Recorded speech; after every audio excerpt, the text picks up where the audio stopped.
Почитувани граѓани, почитувани медиуми, изјавите на Христијан Мицковски и настапите на неговата ДПМН добиваат опасна димензија. Нивната изопачена потреба да го злоупотребуваат случајот со смртта на девојчето Вања ја покажува нивната нечовечност.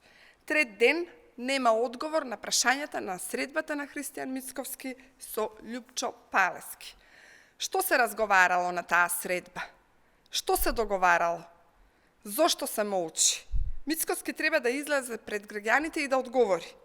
Обидите за манипулација, подкупување на истрагата и ширење паника кај граѓаните отвараат сериозни сомнежи за целите на ДПМН и Мицковски.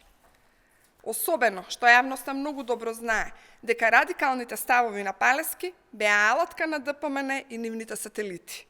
Палески беше близок соработник на режимот на ДПМН и јавно го поддржуваше Мицковски, но и нивниот коалициски партнер Левица. Заедно беа дел од насилните протести со гилотини и молотови коктели пред собранието против францускиот предлог. Како дел од Бојкотирам, заедно со ДПМН и Левица беа против членството на НАТО. Неговата маргинална политичка партија со радикална и проруска ориентација е производ на деструктивните политики на ДПМН во изминативе 2 децении. Ако на некого досега не му беше јасно, ова е пример како би изгледала власт на антиевропската коалиција ДПМН и Левица. Потикнување радикализам, поделби, тензии, говор на омраза, блокада на државата, инциденти во собранието, насилни протести.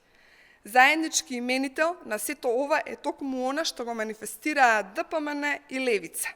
Затоа, надлежните органи, пред се обвинителството, имаат обврска да ги истражат односите на Палески со сите негови соработници, вклучително и Христијан Мицковски. Ви благодарам.